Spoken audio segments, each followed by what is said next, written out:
A devoted mother of 4. She was just the ultimate mom. She always wanted the best for all of us. Vanishes without a trace. There was just no explanation for why she would be gone. I knew something was terribly, terribly wrong. Investigators are sent down a rabbit hole of suspects. He said that the subject will never be found. My mom did not have an enemy in the world other than him. He disliked Patricia Kimmey. He hated Patricia Kimmey. He wished harm to come to Patricia Kimmey. And discover grisly clues. We found Patricia Kimmey's dentures. We did find blood in the back of the truck. And a money clip that was soaked in blood. Until a shocking revelation. She told investigators she knew where Patricia Kimmey was. Changes everything. We were shocked.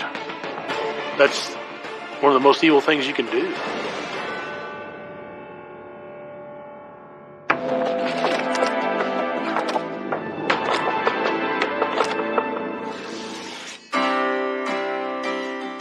Horton, Kansas, a tiny farm town deep in America's heartland. Horton's a town of several hundred people.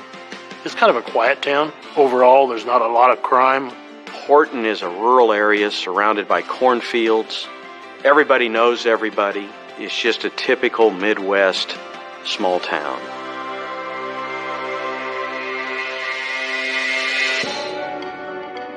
One fall day in 2009 turns into a nightmare when a daughter and son learn their mother, Pat Kimmey, has gone missing.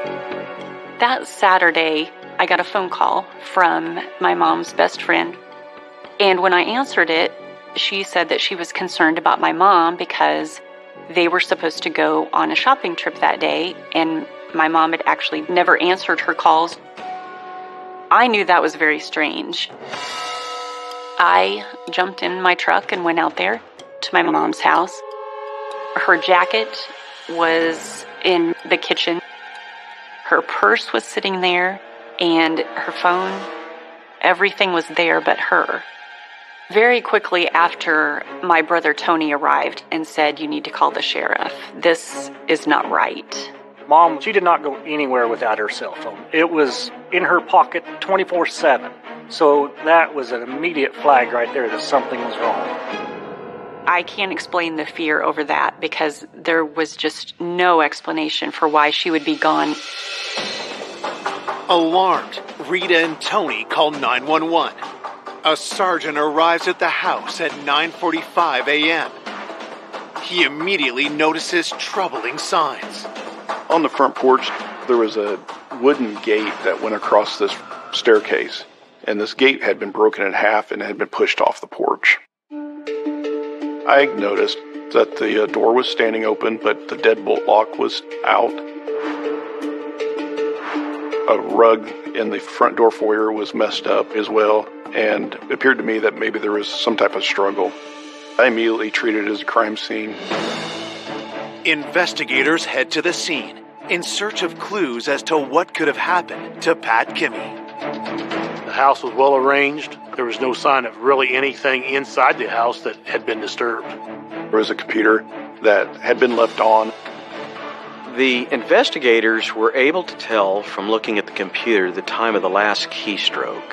It was like 7:01 the night before was the last stroke on the computer.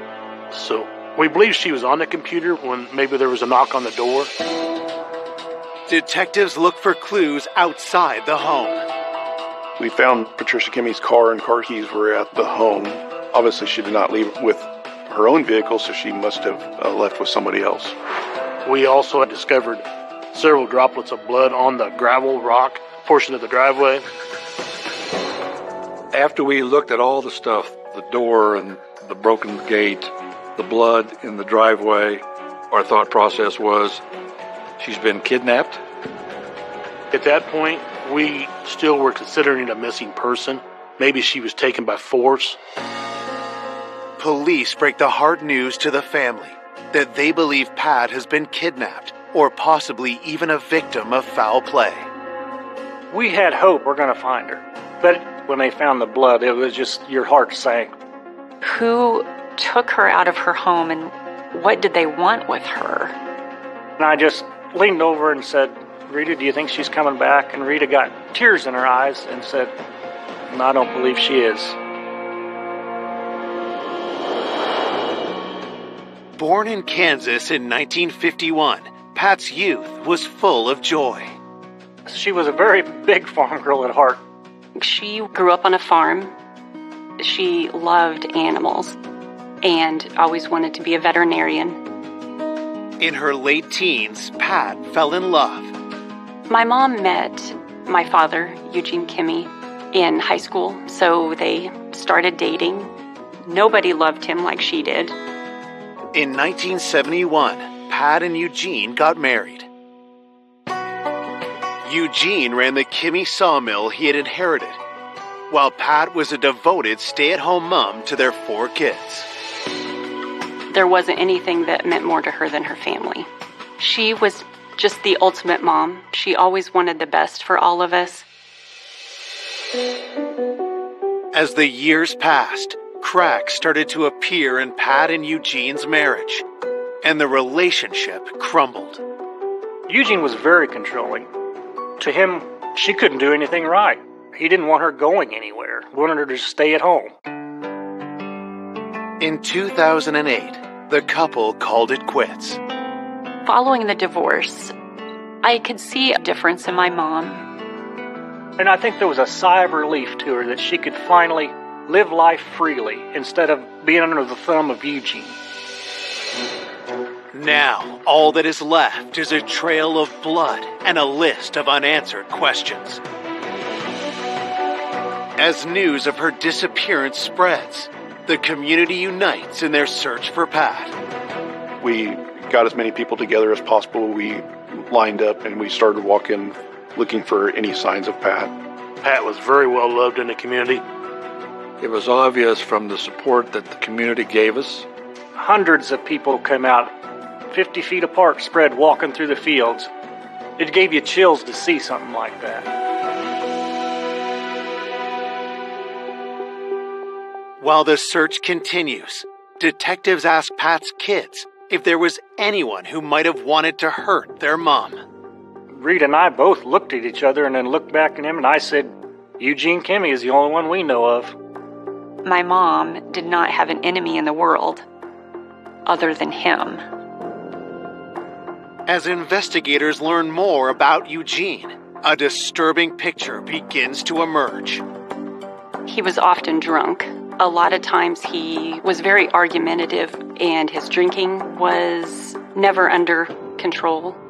The descriptions I received from everyone was that he drank too much, that he was just a very unpleasant person.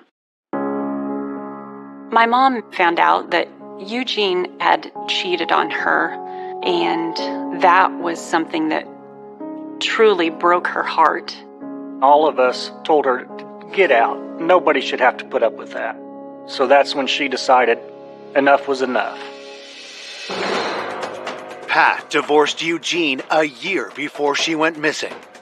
Mrs. Kimmey ended up getting the property from the divorce.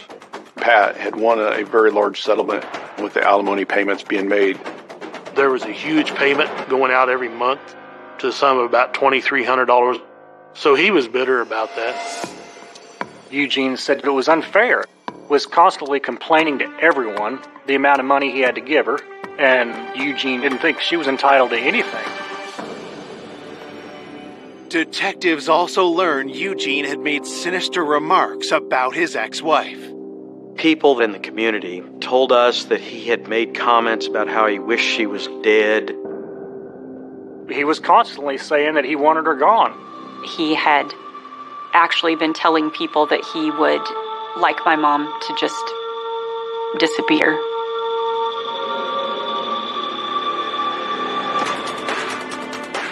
Was Eugene so enraged at the divorce that he followed through on his threats? I don't think there was much question in anybody's mind of who had a motive to harm Patricia Kimmey.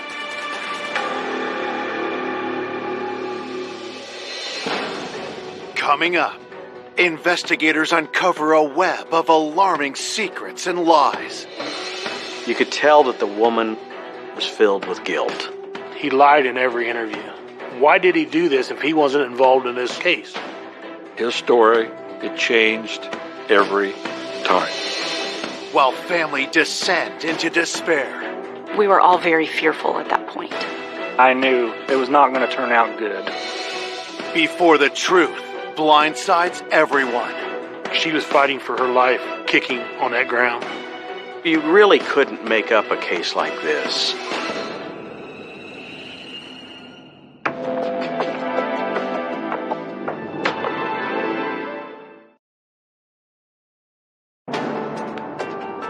It's been 24 hours since Pat Kimmy has mysteriously disappeared from her home in Horton, Kansas, and the signs point to foul play.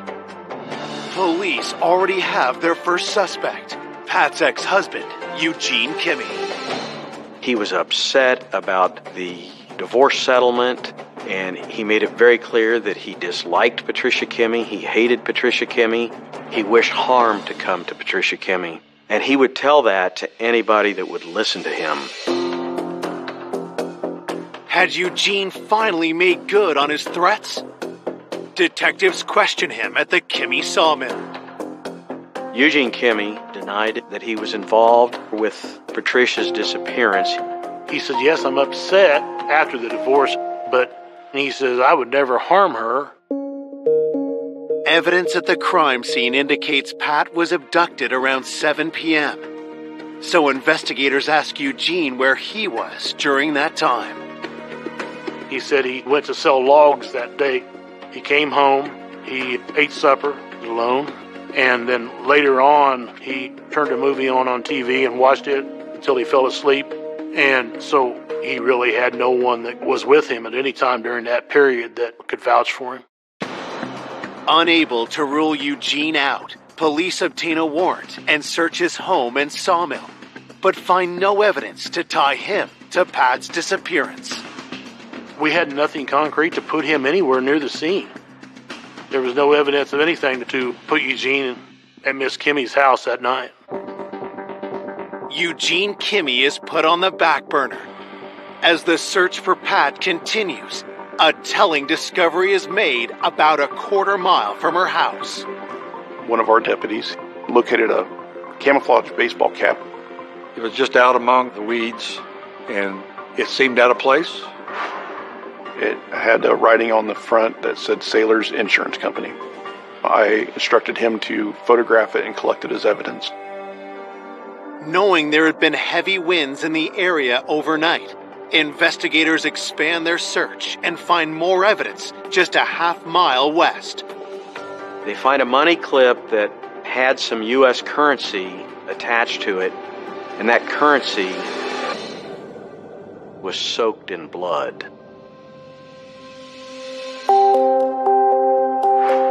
We found a bag containing some rifle shells that had blood on it.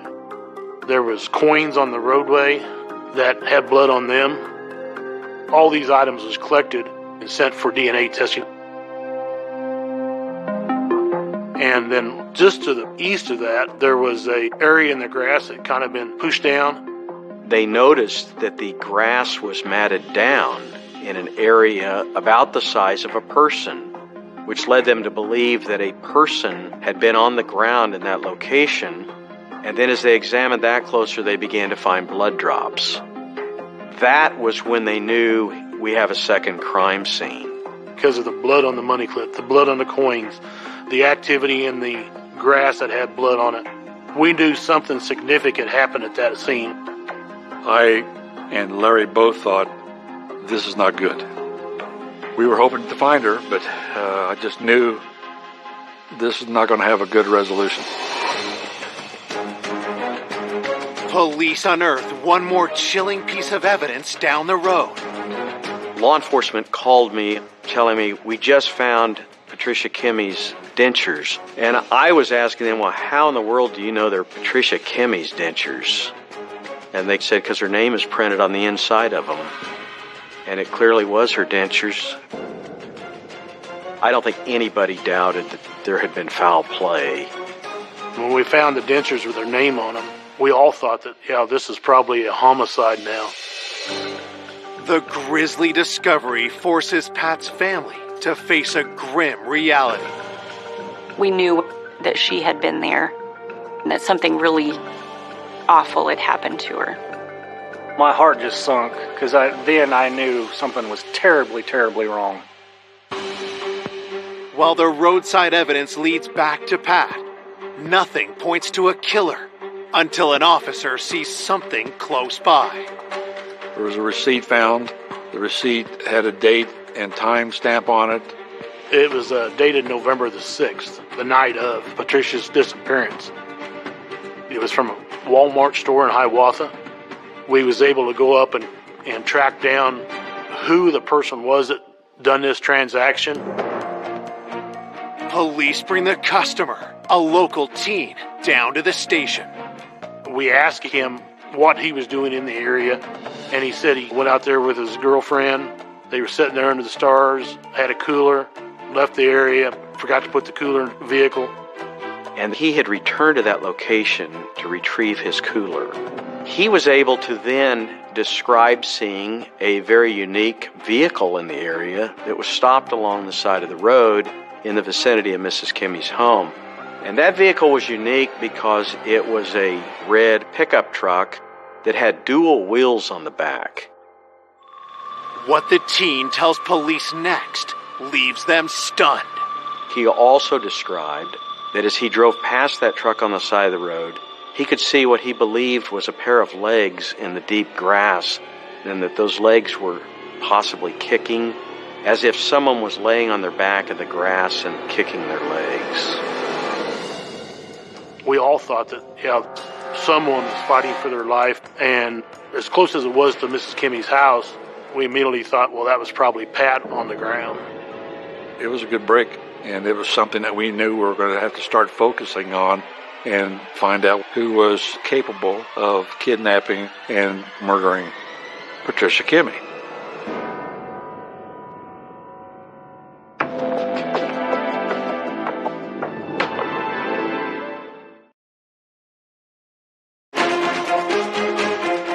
Investigators working the no-body homicide of mother of four, Pat Kimmy, have found a witness who might have seen a roadside attack the night Pat disappeared. He was out with a girlfriend, and on the north side of the roadway, about where the items were found that had the blood on them, he saw a red dually pickup. He said that there was someone on the ground kicking. He didn't really see anything other than that, and he left the area. I think at that point he was young. He was scared of what was going on, and really, I don't think he knew exactly what to do at the time. There was no reason for him to be making that story up and put himself at that location when he didn't need to.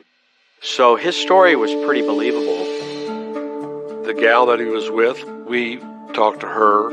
He had accounts for everything that he had done that evening. His girlfriend backed up what he said, so we had no reason to believe him of being a suspect. If that truly was Pat Kimmy in the grass, detectives know it's imperative to identify the driver of the red dually truck. To have a description of a red dually pickup was really a strong lead. A dually pickup truck is a pickup with dual tires on the back of it. My first thought was, we've got a potential suspect vehicle that we need to start looking for. As police search ownership records for red dually trucks, they receive the forensics report from the crime scene. The DNA on the Sailor insurance hat was found to be that of a male. Investigators were able to obtain DNA off of the sweatband on the inside of that Sailor ball cap. But you can't just take DNA and say, whose is this? You need a comparison. No match is found in the criminal database for the ball cap DNA, but other evidence is more conclusive. The money clip, the coins, The blood on everything found at the second crime scene all was that of a profile that matched a female. And so we were able to get the DNA and be able to positively identify that blood as belonging to Patricia Kimmey.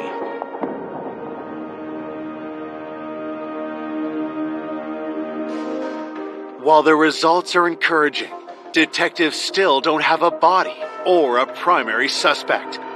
Then, a week after Pat vanished, her daughter Rita remembers something. I was just thinking about my mom and pulled up her picture to look at on the computer. And there was a memory I had of her talking about a man who had worked on her house. His name was Dane. Mom had a contractor at her house, Dane DeWeese, and she had some work, and she had to call him back a couple times because she wasn't satisfied with it. Pat had a contractor from Abilene, Kansas come up and do some work on her fireplace.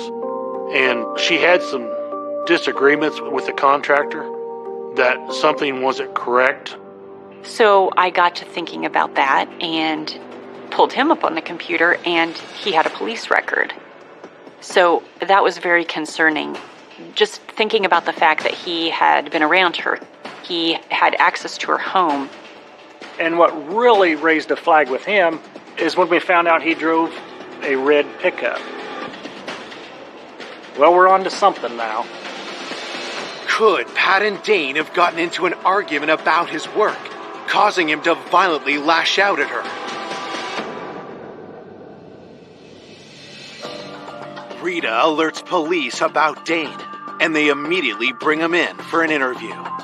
He was very cooperative, told us that yes, he has a red dually pickup. He told us that he had done some work for Patricia Kimmey's house. He was honest in telling us that she was not happy with some of the work. He volunteered to come back and fix those items, which he did, and had thought he had settled everything with her. He thought Pat was a very good person to work for. He said he got it corrected, and Pat was very appreciative that he got it corrected, and he said that he thought that everything was okay between him and Pat, and that he would never harm Pat. Mr. DeWeese did not really have an alibi. He had nothing to back up his whereabouts for the night before. He told the investigators he was at home alone, but he didn't have anybody that could vouch for that. And he quickly became our prime suspect. He allowed us to search the truck, which we did. When investigators search Dane's truck, they make a disturbing discovery. We did find blood in the back of the truck. We were a little alarmed when we saw the blood in the back of Mr. DeWeese's truck. Could it be Pat Kimmey's blood? And could this be the evidence that blows the case wide open? This looked like a very serious matter and indicated that he perhaps was the person involved. And the blood in the back of the truck really made it suspicious.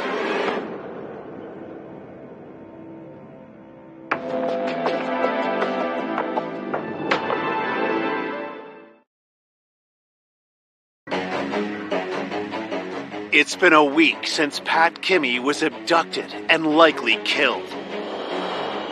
Police suspect contractor Dane DeWeese is involved and have found incriminating evidence in his vehicle.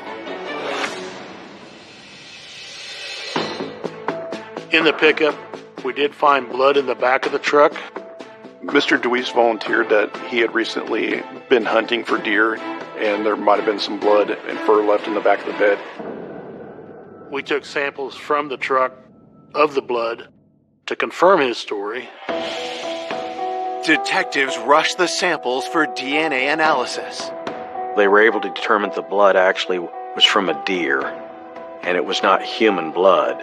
After that, we searched down everything we could for DeWeese and never could find out any information that he was even in the area of Pat Kimmey. So we had to eliminate him. It was hard to take at the time. We really thought we were onto something with the Dooley pickup, but there wasn't enough to go forward with. It was very disappointing. Right back to square one we go. With no new suspects investigators focus on finding the owner of the red truck and the sailor insurance hat found on the side of the road. We talked to the Sailor Insurance Company to get a list of people that would potentially have access to a sailor hat. Investigators were able to get a customer list and find a list of possibilities of a red dually pickup insured by Sailor Insurance. Detectives asked Pat's family if they recognize anyone on the list. They had us go down through the list, and Roger Hollister's name stuck out. He's bought lumber at the sawmill before. They said Roger Hollister had done business with Eugene Kimmy and that Roger Hollister drove a red dually pickup.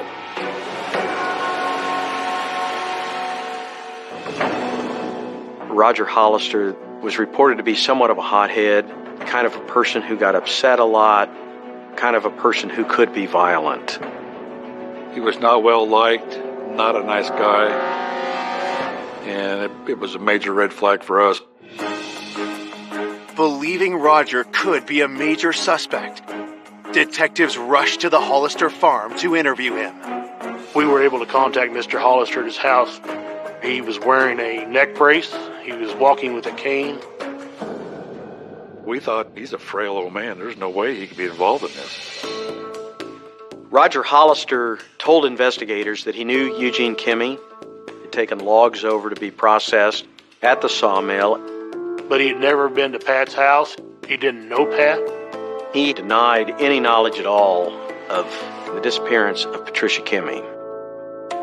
Detectives asked Roger about the ball cap and the dually truck. Roger was very cooperative. He said that he did have a Sailor Insurance cat, but it got tore up by his dog. And he said, yes, I had a red dually pickup, but he told us he sold that truck to a guy by the name of Rick for $2,000 before Pat disappeared. Investigators asked Roger to account for his movements the night Pat was abducted. He said that he'd been at his home the whole night. His wife left late evening hours and drove to Kansas City to be with her daughter, and he was home alone the whole time. Even though Roger had owned both a Sailor Insurance hat and a dually truck, detectives don't believe he's their guy.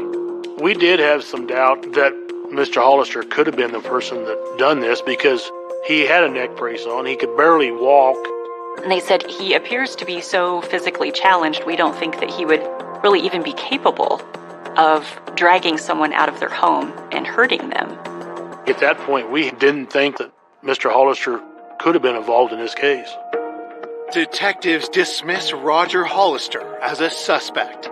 A month has passed since anyone last saw Pat alive, and investigators are no closer to locating her killer or her body. There was a lot of pressure to find Patricia Kimmy. The investigative team wanted to find her. The family wanted to find her. The whole community wanted to find her and get justice for Patricia Kimmy. It was getting frustrating, thinking that we might never find her, never get this case solved.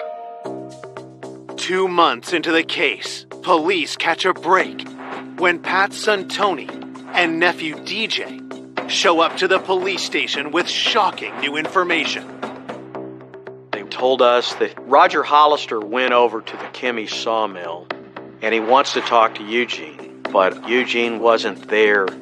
The employee at the sawmill, DJ Kimmy, told the investigators that Roger said to him, "Tell Eugene I'm here to collect. I want my money." And DJ says, "I don't have your money. I don't know what you're talking about."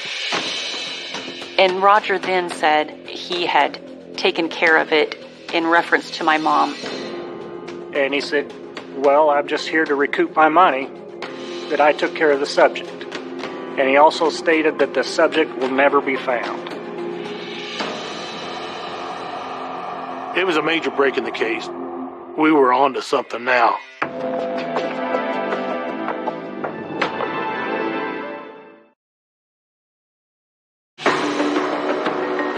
Police are investigating the disappearance and homicide of 58-year-old Pat Kimmy. Now, 2 months into the case, they've learned from Pat's family that Roger Hollister has come looking for money, claiming he got rid of Pat. When Roger said, "The subject will never be found," referring to my mom like that, we were all very fearful at that point. Pat's nephew, DJ, tells police he remembers he saw Eugene and Roger talking at the Kimmy sawmill one day.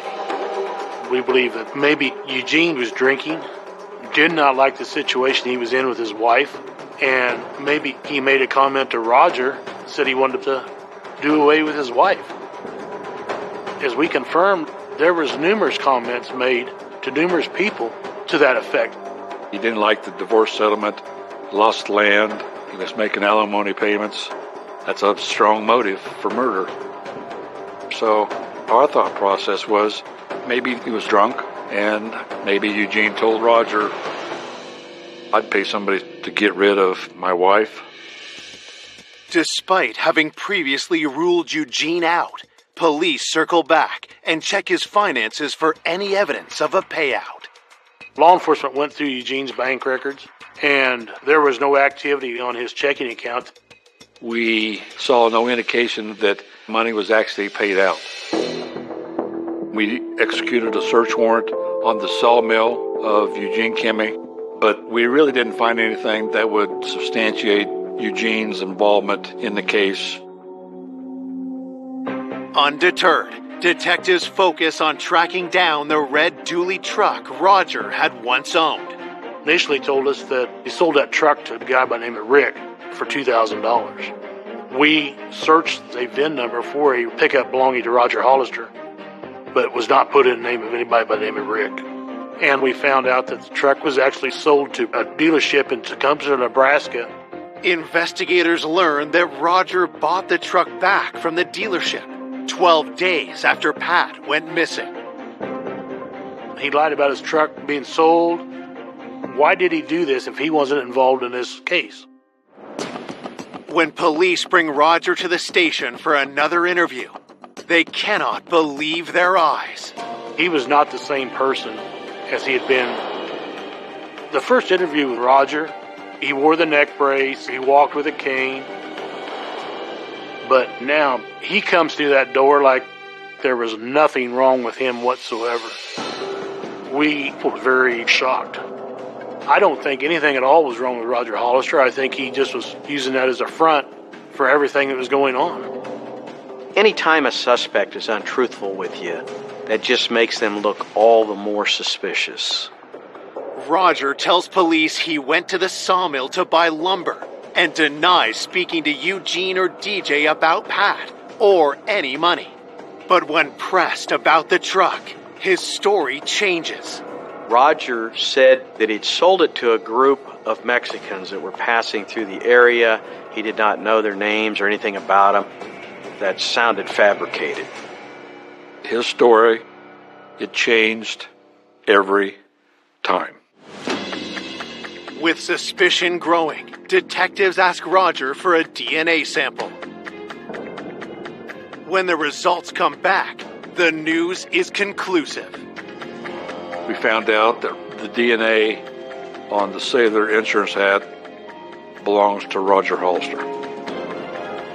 That was a very big moment, because now we know that he was at that crime scene. Because his DNA is found there, we knew he was involved. Detectives now have enough probable cause to serve a search warrant on Roger's farm. We took a track hoe out there, and we was able to pick things up, dig around. And what was found was parts of the truck. A lot of the stuff had been buried, and it's been burnt pretty severely. And, of course, we couldn't get DNA because of the fire. And the VIN number matched Roger Hollister's truck. It was then obvious that Roger Hollister had destroyed that truck and was attempting to conceal it. At that point, we had what we thought was a very good circumstantial case against Roger Hollister. We searched the property, but we still didn't have a body of Patricia Kimmy. Our prosecutor kept saying, "We need a body." Then, a few weeks after finding the truck, investigators get some alarming news. I received a phone call from investigators who said, "You're never going to believe this. Roger Hollister and Rebecca Hollister were just involved in a vehicle accident." The investigators said that the vehicle had turned in front of a semi-tanker and hit head-on. Rebecca was seriously injured to the point that she had to have surgery. Roger, who was the driver of the vehicle, didn't sustain any real serious injuries. And if the truck driver hadn't paid attention, there's probably a good chance they would have both been killed. Detectives rush to the hospital to speak with the Hollisters, and Roger's wife, Rebecca, tells them she believes her husband was trying to kill them both. Why is he trying to commit suicide? Why is he trying to kill Rebecca in the car? I think that the walls were closing in, and Roger knew it. Roger knew we were closing in on him. There was an arrest warrant issued for Roger Hollister for attempted murder on Rebecca, and he was charged for that. Now in custody, Roger says he wants to tell police what really happened to Pat Kimmy. He said that he was with Eugene when the kidnapping occurred. He said, yes, his truck was used in the crime, but Eugene forced him to go. He said that he just drove Eugene Kimmy and that Eugene Kimmy killed Patricia. And so is Eugene still involved somehow? We don't know for sure. Detectives bring Eugene in for another interview. He admitted that he did not like the situation he was in with his wife, but he says, I would never harm her or kill her. Eugene says, "Oh yeah, I may have mentioned that I would like to see her dead, but I didn't offer money to Roger to kill her." Eugene Kimmy did not deny that he'd made those remarks, but that he had said it more in anger, just a person running their mouth that's upset with their ex-spouse. Detectives have no solid proof Eugene was with Roger that night, or that any money ever changed hands. As a result, we were never able to tie Eugene Kimmy into the murder, never had sufficient evidence to charge Eugene Kimmy. Police release Eugene.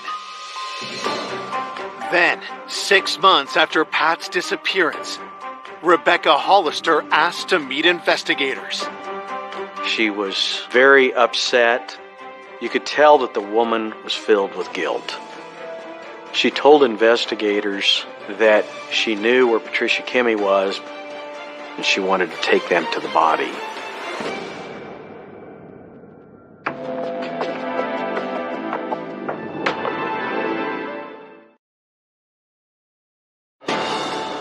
It's been 6 months since police believe Pat Kimmy was abducted and murdered. Now their prime suspect's wife, Rebecca Hollister, is at the station and wanting to talk. She told investigators that she knew where the body was, and she told them that the body was at their farm. We were shocked. I think she was realizing that she better come clean, and I think she decided to do the right thing by giving us the body. Rebecca Hollister was offered immunity if she would cooperate with us and be truthful. We would grant her immunity from prosecution. Rebecca claims her husband, Roger, told her where he buried Pat Kimmy on their 40-acre farm. She took us to the property, and she says, "I think she's down there," and points towards a ditch. And sure enough, exposed to everybody was about a 6 to 7 inch section of spine. We found a piece of the vertebrae with some ribs attached, and we found another short piece of the ribs. The body was burnt, the body was cut up, the body was crushed. I mean, he destroyed her body. And lucky enough, we found enough of the remains to identify her that we knew we had Patricia Kimmy. One of the officers told me that her body had been dismembered and burned. And That was very hard. One of the hardest days. When we recovered the body, I felt we had a very strong case.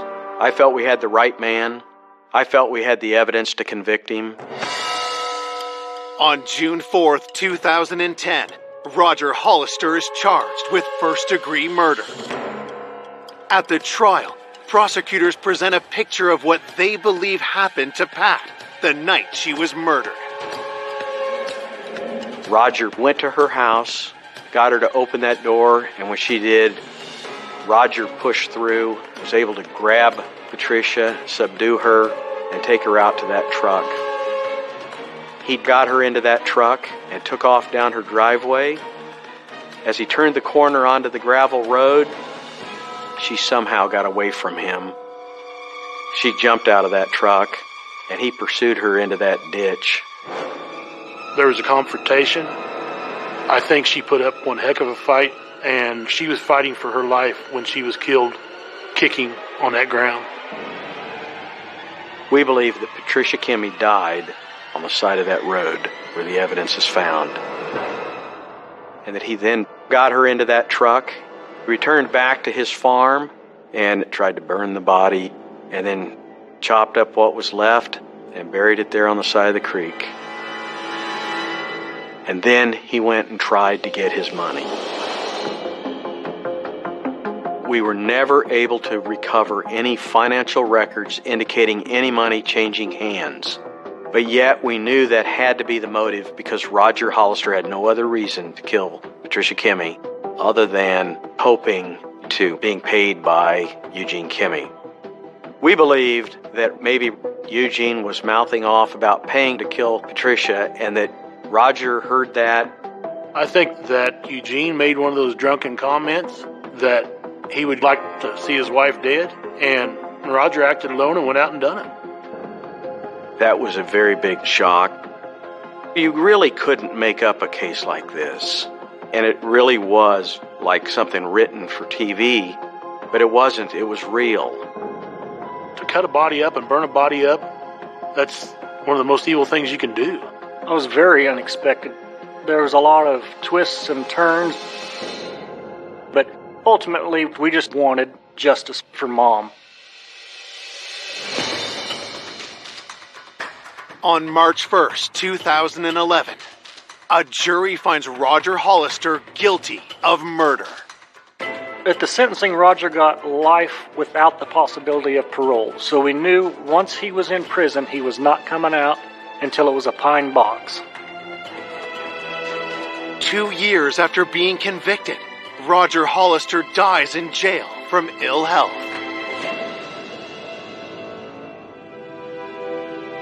You know, I don't know if that will ever seem fair that he spent such a short time in prison.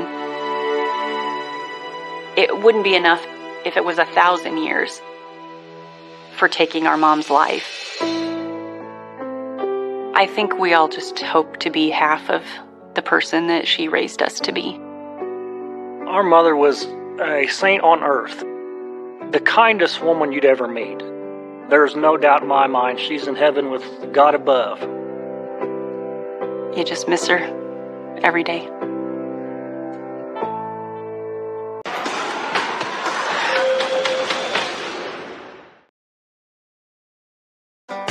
A brilliant, free-spirited college student. Barbara was very creative. She was always very theatrical. I always thought she was a genius because everything came so easy to her. Is found brutally murdered in a mountain canyon. We could see 5 or 6 gunshot wounds. There was some speculations that she had been sexually assaulted. A clue left by the victim leads to surprising suspects. He finds this note addressed to all the Mormon roommates that she was leaving to go be with her people.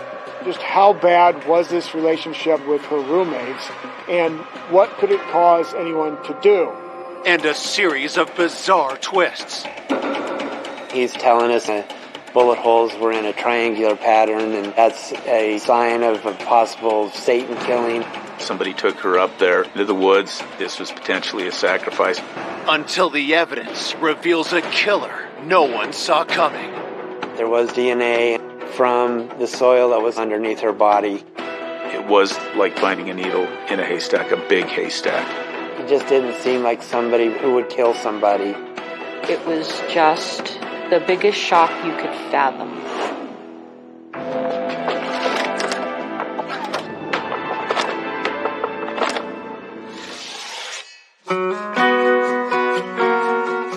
Provo, Utah, a small college town in a picture-perfect mountain setting. Provo sits in a county south of Salt Lake. It's where the Brigham Young University campus is at. It's a very safe community. During the 1970s, Provo was definitely a place that was very low on crime, and you didn't have to worry about locking your doors at night. That innocence is lost on a cold March afternoon in 1974, when a grisly discovery in a nearby canyon sends shockwaves through the community. On March 11th, 1974, the Salt Lake County Sheriff's Office received a telephone call from a power company worker who started walking up from the power plant. And as he was cutting through some brush, he came across a white female with gunshot wounds to her back. The crime scene is essentially a couple miles up what we call Big Cottonwood Canyon. Investigators race to the canyon where the utility worker leads them to the body. We could see 5 or 6 gunshot wounds. All of them looked to be in her back or in her arm. The shot placements looked like execution type shots, and it looked like she had been there for a few hours at least. With the way that her body was positioned, we felt like sexual assault was part of this crime scene. Her arms were tucked up underneath her. That told us that she was in pain, that she was fearful of what was happening to her. We're looking for things like drag marks, but the ground around the body was not disturbed. It looks like where she was is where she was killed. Detectives are struck by an unusual detail. Her clothes were folded neatly and piled towards the top of her head. We suspected that the victim was probably trying to buy some time. As she was being told to undress, she was stacking her clothes in this neat pile. More evidence is revealed when they turn the victim over. We found some possibly .38 caliber bullets that were recovered after they had gone through the victim's body. We also picked up some soil and logged it into our evidence room. The detectives back in the 70s, they didn't have the DNA that we have in today's crime scene investigations. They focused on all kinds of trace evidence like the soil, fibers, hairs may link the suspect to that scene. While the body is taken to the morgue, detectives interview their only witness. The only thing we really knew at this point was a utility worker had found this body, and we were able to clear him fairly quickly, but we didn't know who the victim was. We didn't have any other real suspects to go with at that point. We got a hold of the local media, let them know that we had a white female, Jane Doe, that we were trying to identify. Later that night, we received a telephone call from the Brigham Young University Police Department that they had received a missing person report of a white female earlier that day. The missing person in Provo matched the description of our Jane Doe. The missing person is 22-year-old student Barbara Jean Rocky, but police need a formal identification to be sure she's also their murder victim. We made a phone call down to a couple of the guys that were hanging out with Barbara. Jerry Hicker is the one that filed the missing persons report. Jerry is also a student at BYU, and he was a friend of Barbara's and some of her roommates. Edward Fisher and Jerry Hicker went to the morgue to do an identification on our Jane Doe. Edward and Jerry confirm the murdered woman is Barbara Rocky. Police now face the difficult task of informing her family. At the time of Barbara's murder, my parents were living in California. My mom found out first from the police and was crying, and from then on, nothing was the same. It was just the biggest shock you could fathom. It's like what you knew of the world has just imploded. Born in 1952, Barbara had an idyllic childhood growing up in Menlo Park, California. Barbara was very creative. She was always very theatrical. I always thought she was a genius because languages and music came so easy to her. Barbara was always rooting for the underdog. If somebody needed help, she would open doors for them. I mean, always doing something very sweet. When the time came to go to college, Barbara's choice reflected a growing spiritual interest. Barbara was always searching for a religion. Barbara was interested in the Mormon religion. My parents were very happy for her to go to Brigham Young because they felt that she would get the safe group of friends and the good education and religion that she required. When Barbara went off to college, she seemed up and happy and like things were going well. Investigators asked Barbara's loved ones if they can think of anyone who might be responsible. Since she was away at college and out of our supervision, we had no idea what she was doing. We just didn't know what kind of friends she was making. In speaking with the family, they just had no idea on who could have done this to her. With the family unable to provide leads, detectives hope her college friends might be able to point them in the right direction. Ed Fisher was dating one of Barbara's roommates. When asked if he had any idea who would have done this to Barbara, he just had no idea. He felt Jerry Hicker might have more information about Barbara than he would. Jerry Hicker is also a student at BYU, and Barbara seemed to spend lots of time with him. Jerry described that he was just devastated that this had happened to Barbara. He knew Barbara very well. Police asked Jerry what led him to file a missing persons report just hours before Barbara was found dead.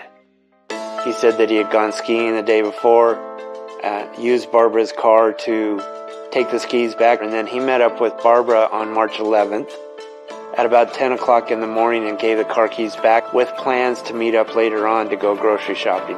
After leaving Barbara, Jerry spoke with one of Barbara's roommates, and then he went to study at the library. Later that day, Jerry and Barbara had plans to grab some food, but she didn't show up. As Jerry left the BYU campus, he walked past Barbara's house and he didn't see Barbara's car, so he continued towards his home. And as he was passing the Park Plaza apartments and sees Barbara's car sitting in the parking lot, which was someplace that Barbara would have never parked her car. He said that was kind of odd, why it would have been parked where it's not normally parked. Inside the car, he finds this note that was left by Barbara. It's addressed to all the roommates that basically said that she had found her people, that she was leaving to go be with her people. I think that he looked at it as a suicide note, and so he took the note over to the roommates, and that raised enough suspicion to report her as a missing person. In order to clear Jerry as a person of interest, detectives drilled deeper into his timeline. Jerry gave his timeline up until that evening, and essentially once he found that letter, he came and talked to us. Jerry reported her missing, he found the note, he was cooperating with detectives, so he really wasn't somebody that fit as a suspect. When detectives asked Jerry about any conflicts Barbara may have had, he mentions one unexpected source. Jerry tells investigators that the roommates and Barbara kind of have an off-again, on-again relationship. Barbara Jean Rockey lived with 7 other women from Mormon families. Barbara sometimes liked to do things for shock value, and this is not a place people go to shock others. There was a little bit of intimidation between Barbara and some of the girls. Jerry said that things had gotten so bad that he had tried to find Barbara another place to live. Was it possible one of Barbara's roommates could be the culprit behind her death? Just how bad was this relationship that Barbara Jean Rockey had with her roommates, and what could it cause anyone to do? Coming up, detectives uncover dark secrets. The majority of the roommates were very religious. He had a relationship with Barbara Jean and had been dating one of her roommates. A love triangle could easily turn deadly when there's jealousy involved. He had pulled a dagger on her and said he was going to stab her. And links to a terrifying killer. She described him as a great warlock and maybe even a devil worshiper. There's women all over the American West that are going missing and being discovered dead. This guy turns out to be probably the most famous, notorious serial killer of all time. Until the evidence reveals the horrific truth. He was not who we suspected, and so to learn that he was responsible for killing her was very surprising.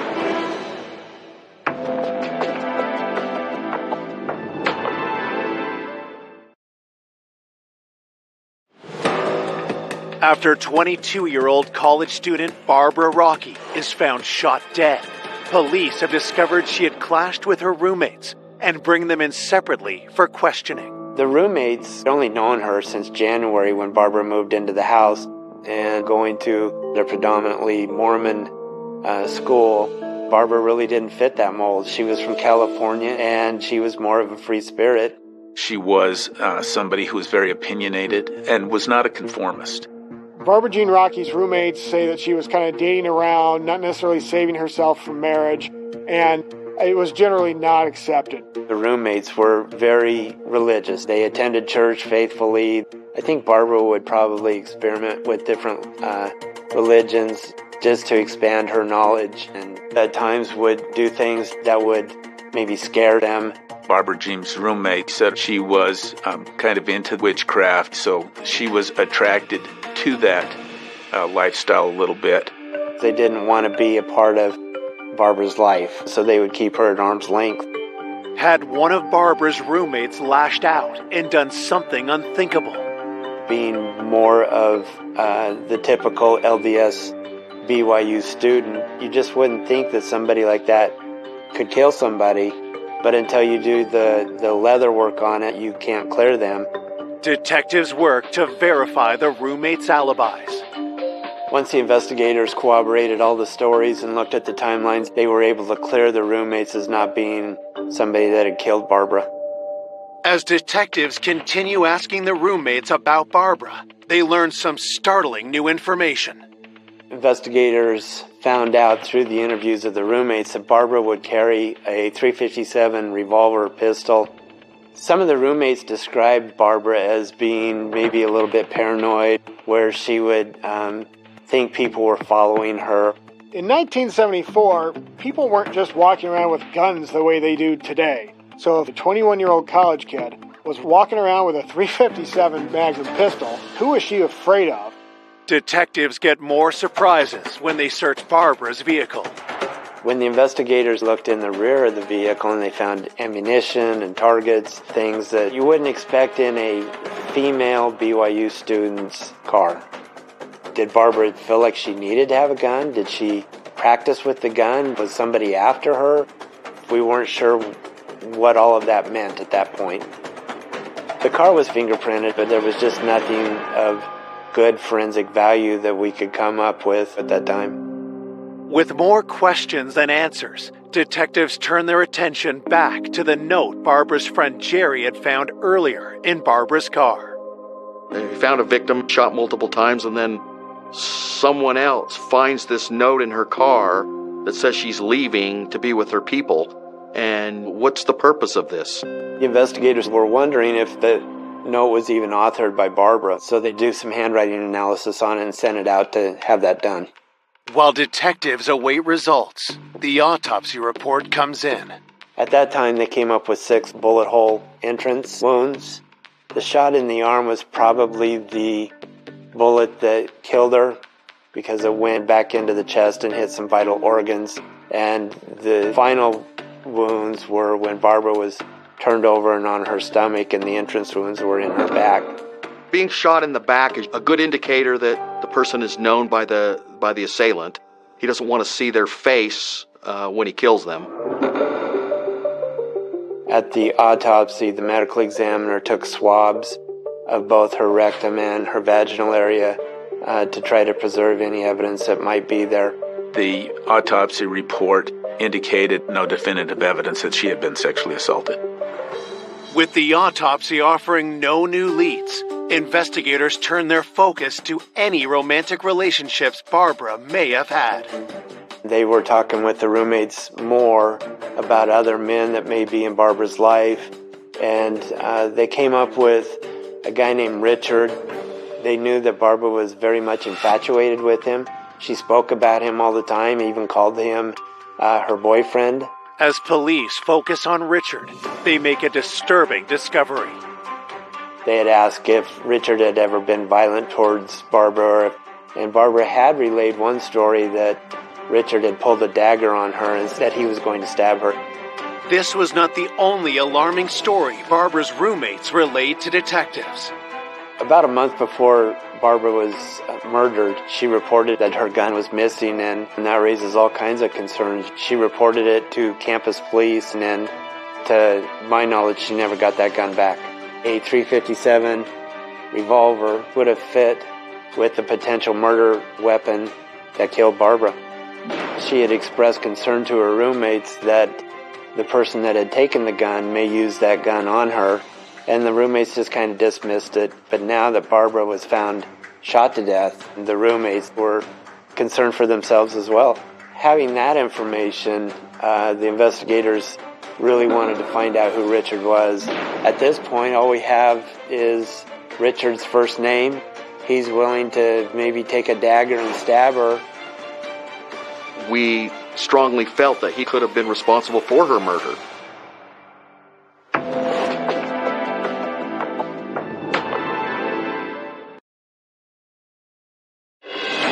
Three days have passed since student Barbara Rockey was discovered shot dead in Big Cottonwood Canyon, and police are hunting a man named Richard, who they believe is her boyfriend.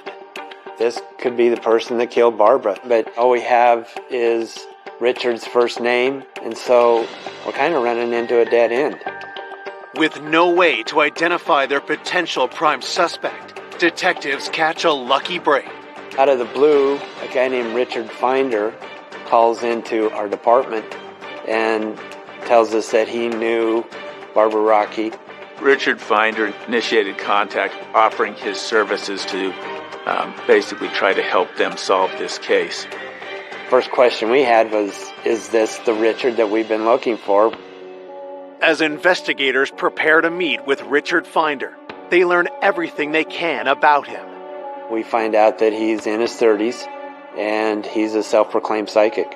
He lived in California. Barbara was from California, so that was one of the connections that they had. We also found out that a .357 pistol was registered to him, which is obviously the same caliber that we're looking for. Richard Finder arrives at the sheriff's office, and detectives begin by asking him about his relationship with the 22-year-old college student. Barbara heard Richard Finder on the radio talking about the occult. Barbara had called into the radio station. They ended up exchanging phone numbers. Barbara had gone up to see him at his hotel, and I think Barbara at one point even felt that Richard was her boyfriend. Richard claimed that it was just a spiritual relationship, that he looked at Barbara not in a physical way. Under further questioning, Richard mentions something that gets the detectives' attention. The place that he was staying at was very close to the mouth of the canyon where it was that Barbara Jean was found.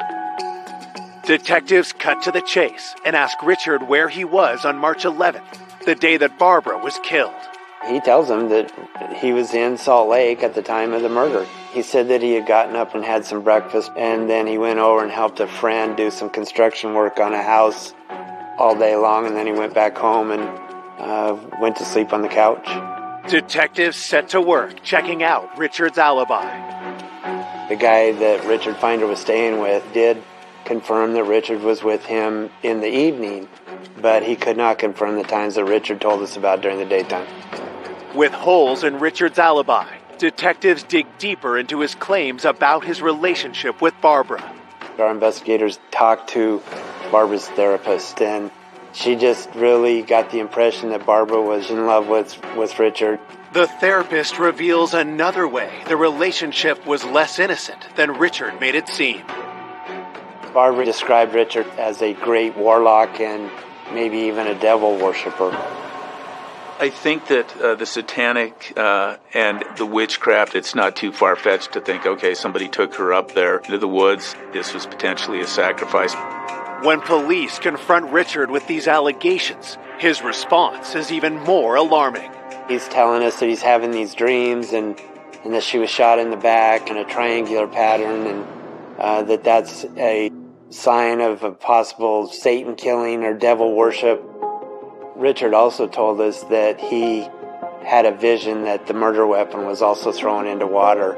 How would he know that we didn't have the murder weapon? So that really raised a question to us. We're wondering, is this guy confessing to us? Is he telling us about our crime scene?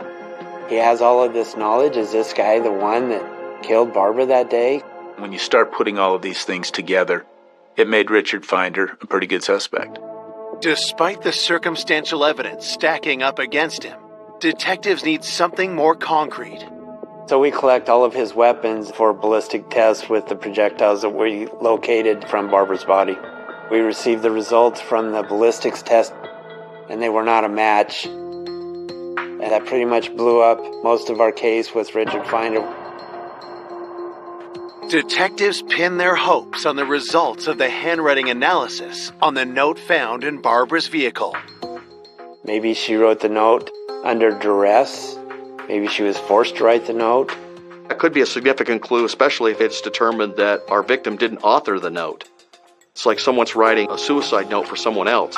The handwriting analysis came back and it showed that Barbara was the one that had written the note. The letter itself seemed to be a valid letter to her friends, and several people said that's Barbara's handwriting. The investigators concluded that maybe Barbara was thinking about moving home and she was just explaining that in the note. At this point, we're starting to run out of leads. As the investigation stalls, Barbara's family is rocked by another tragedy. My dad would call the police practically every day when nothing was coming to fruition. And he died like within a year after she died. It killed my father. And we had so many key relatives die, still wanting to know what happened to Barbara. Detectives never give up on the case, and a year later, in 1975, they notice a disturbing pattern of crimes. There's women all over the American West that are going missing and being discovered dead. College co-eds with dark hair were found murdered, and the serial killer was certainly the big topic of conversation. A surprising arrest changes the whole course of the investigation. In 1975, a Utah State trooper makes an arrest west of Salt Lake City. The suspect was arrested for a kidnapping case, and some of the evidence in the vehicle definitely could have had something to do with Barbara's murder as well. The driver's name is Ted Bundy. This guy turns out to be probably the most famous, notorious serial killer of all time. Is he the one that killed Barbara?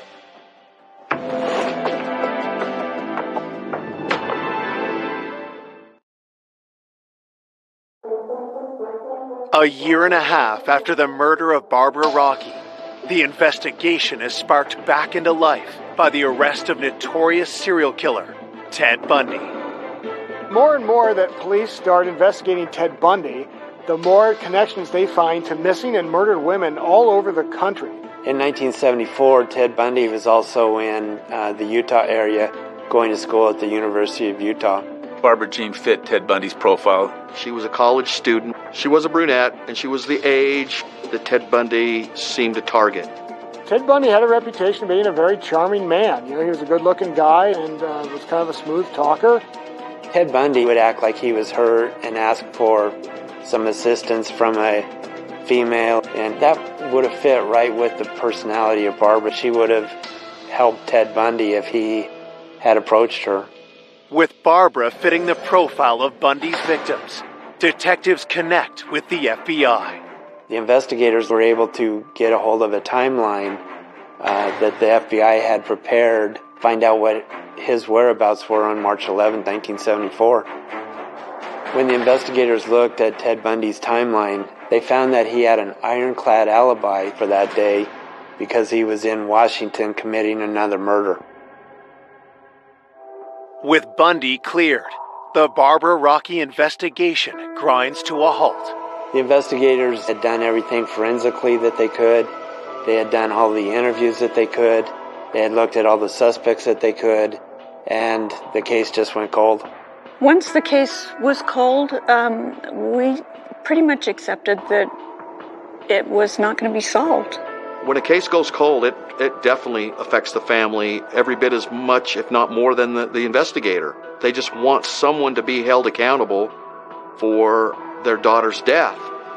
The case lies unsolved for 30 years, while Barbara's family yearns for answers. The hope and the drive to crack this case someday was powered by losing so many family members that were enraged and wanted justice. So we had nothing to lose by trying. In 2005, Barbara's loved ones make one last push for justice. I asked Mom, I said, do you want me to try to open this? And she said yes, because I need to know before I die. I was a fairly new homicide detective, and my phone rang, and it was one of the family members saying, hey, my sister was killed back in 1974. Our mom's getting up in years, and she'd really like to know who killed her daughter. The family would expect us to just do what needs to be done to solve their case. And you can't put a price tag on this level of justice. Digging into the 30-year-old case files, detectives' attention is drawn to one suspect in particular, the self-proclaimed psychic, Richard Finder. I was not convinced that law enforcement had closed the door all the way on Richard Finder. I wanted to look into Richard further because the timeline to me wasn't rock solid, and I wanted to try to look more into the forensic end of it.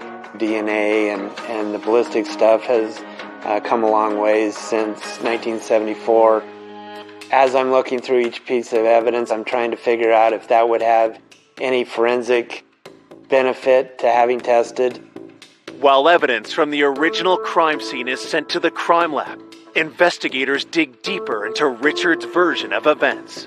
As I started looking at Richard's alibi, I spoke with some of the same people that the investigators had spoke with previously. As we reinvestigated and re-interviewed these people, information that wasn't known back then was revealed. What I learned was that Richard had been dating and seeing a friend of Barbara's, Janelle. But then Barbara also found that Janelle was getting closer to Richard Finder than Barbara was, and there was some animosity from what I understand regarding that. I learned that sometime very close to the murder, Richard had left town with Janelle Bach, and Richard and Janelle became boyfriend and girlfriend, and that was kind of a blow to Barbara. That really kind of stuck out to me. Janelle came back to Salt Lake for 3 or 4 days around the time of the homicide with Richard Finder, and they were staying at a house just west of the mouth of the canyon where Barbara was found. Had Barbara confronted Richard about Janelle only for the encounter to turn fatal?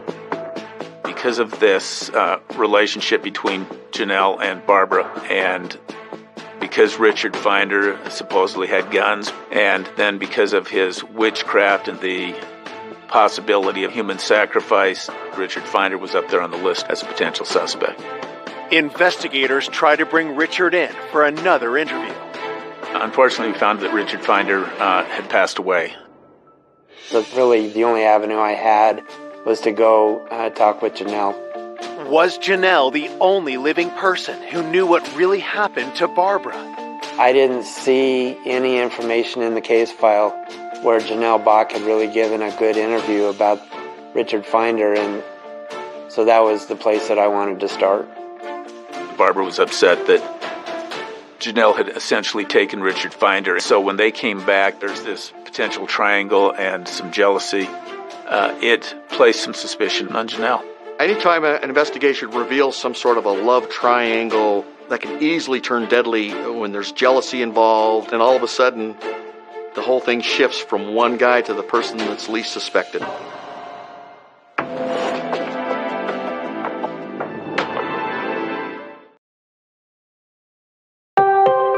Three decades after Barbara Rocky was found murdered in a Utah canyon, cold case detectives want to speak to Barbara's former roommate, Janelle, who had been dating Richard Finder, the psychic Barbara had fallen in love with. Janelle was looked at because of this triangle and this dispute, and Richard Finder was aware that there was this jealousy.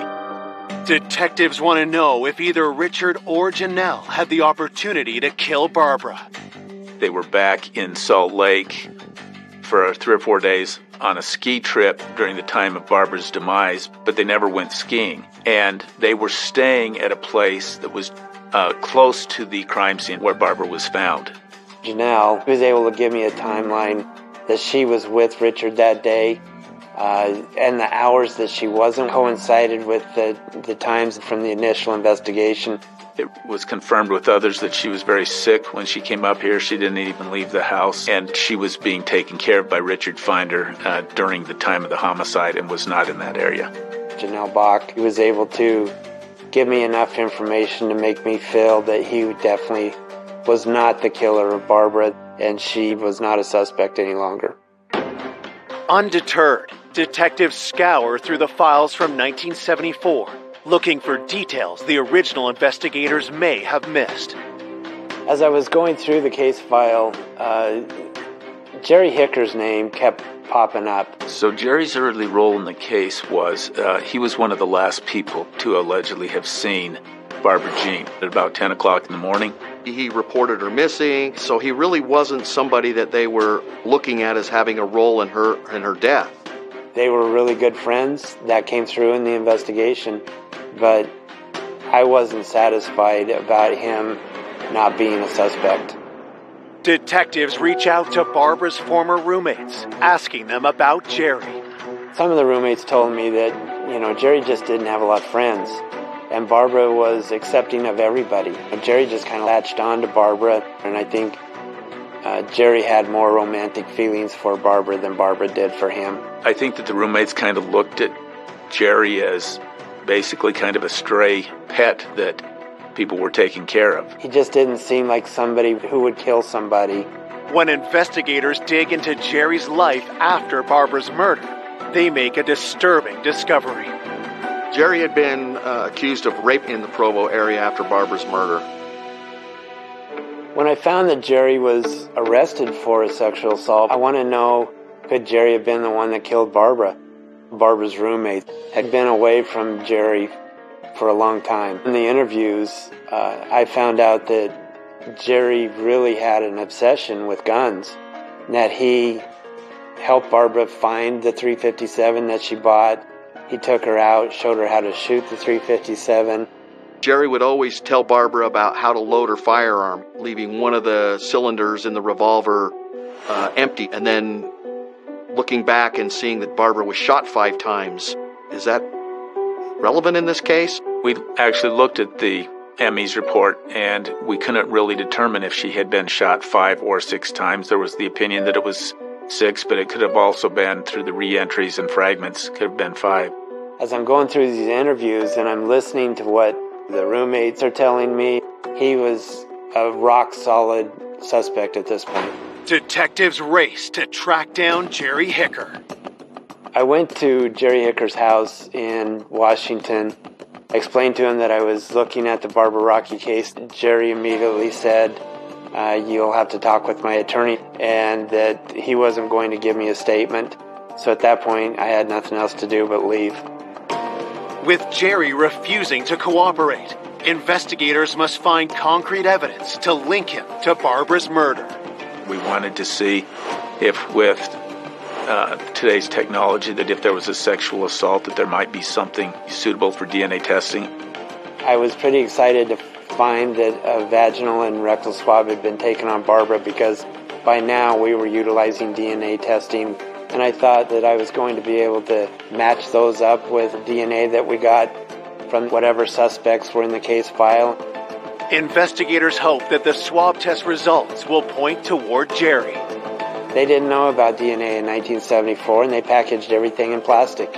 Because it was packaged in plastic, it ruined any DNA that was in any of the biological material that was taken. I was devastated. I thought I was going to be able to solve that case really quickly, but that's not what happened. Fearing that the case will go cold again without solid evidence, investigators gamble on another way to obtain the evidence they're looking for.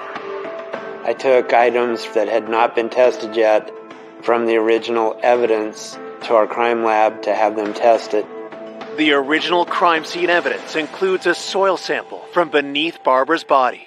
I was just more or less taking the dirt out to have a sample taken in case some seminal fluid had migrated down into the dirt. There was still the belief, based on the scene and everything, that there was a possibility of a sexual assault.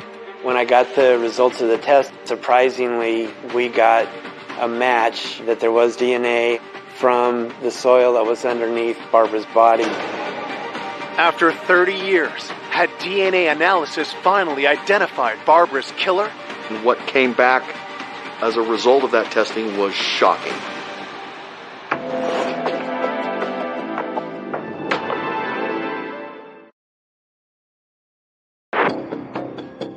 It's been 33 years since student Barbara Rockey was found stripped and shot in Big Cottonwood Canyon, Utah. In 2007, DNA in a soil sample from under her body finally reveals her killer. Finding that DNA in the soil was like finding a needle in a haystack, a big haystack. The results come in, and we've got a match, and it's Jerry Hicker. Just that little bit of information was all that we needed to link Jerry Hicker to this crime scene. He was not who we suspected initially. And so to learn that he was the one responsible for killing her was very surprising. On November 6th, 2007, 56-year-old Jerry Hicker is charged with the first-degree murder of Barbara Rockey. When I first found out that the killer of Barbara was Jerry Hicker, I was surprised because I heard that he was just sort of a guy from next door. It was a shock. I never thought it would be solved. As prosecutors prepare for their day in court, they piece together a theory of how Jerry killed Barbara. So, our belief of what happened was Jerry Hicker knew that Barbara may be leaving, because that next morning, and he was aware of the letter before he brought the car back. I think what tipped him over the edge was he wanted Barbara sexually, and her rejection and her indication of leaving Jerry was more than he could take. Hicker winds up talking Rockey into going up Big Cottonwood Canyon with this scenic view one more time before she leaves. And when they get to this spot, Jerry's trying to put the moves on Barbara, and she doesn't want to have anything to do with Jerry that way. Hicker takes out a gun, and in rage, he tells her to strip down, and she was probably folding the clothes in order to buy herself a little more time. Barbara's pleading for her life. She's just trying to get anything into Jerry's mind to not do this. And then he shot her, apparently while she was standing up. And then she went down, and then he shot her 4 times in the lower back region. After the murder, Jerry tried to cover his tracks. Jerry has to drive back to campus. He gets rid of the gun, and he's trying to come up with alibis.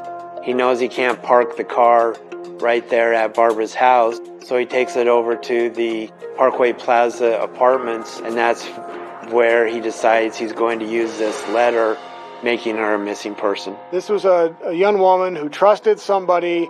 They're supposed to be going to a nice spot, and instead she's shot and murdered. I felt so horrible. knowing that she had gone through something like that, she was probably so scared. Nobody deserved to die like that. Nobody. I believe that Jerry was being a concerned, loving friend, and that may have put some thoughts in the investigator's mind that there's just no way Jerry could have done this. Beneath his facade just seemed to be rage and anger that he'd been rejected. I think Jerry Hicker was a sexual predator that got away with a lot of crimes. We were so glad and so grateful that the detectives had worked so hard. It boggled my mind that they could solve it after 34 years. Despite an airtight case against Jerry, his declining health leaves prosecutors with a new dilemma.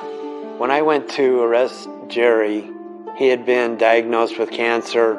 He was just the shell of a man. We didn't feel that his lifespan was much of 5 years, if that.